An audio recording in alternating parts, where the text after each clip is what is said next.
All right. Welcome back, everyone, for another deep dive. You ready to get into some fencing? Always. I am too. And today we've got this article from the USA Fencing website. I was just looking through this earlier, and it is amazing how much is happening in the world of Yeah. competitive fencing.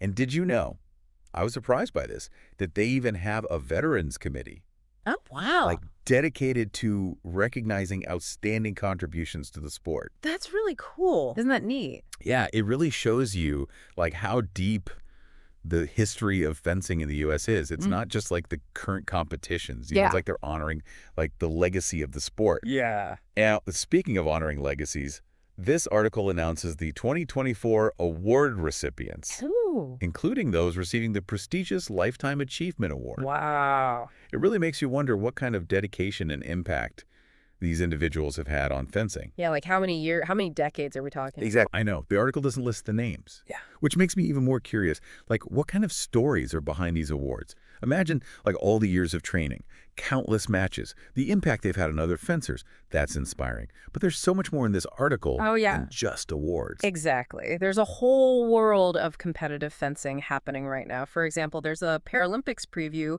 happening in September, Oh, yeah. focusing on men's and women's foil. Now, that's something I need to learn more about, Paralympic fencing.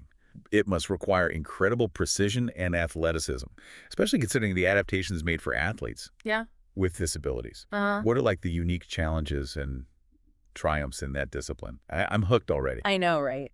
The level of skill and determination in Paralympic fencing is truly remarkable. And speaking of exciting developments, did you know USA Fencing has a brand new website? They do. They do. They claim it's faster, Yeah. easier to use, and packed with features. Faster and easier to use is always good.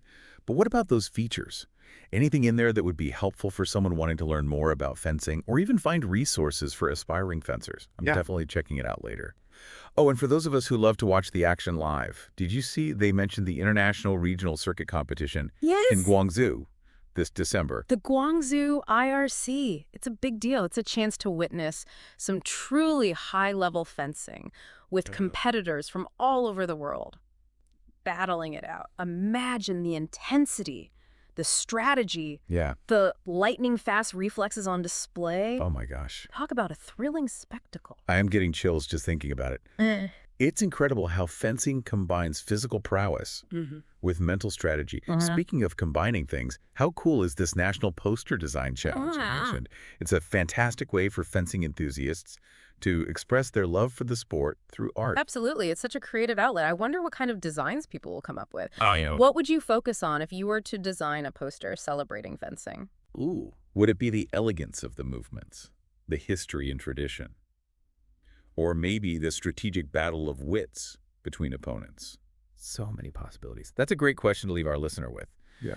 You've heard about the dedication of those honored by the Veterans Committee, upcoming events like the Paralympics Preview and the Guangzhou IRC, and even a creative outlet with the Poster Design Challenge. It's clear there's so much more to fencing than meets the eye. Don't forget to check out that new USA Fencing website for yourself. Until next time, keep exploring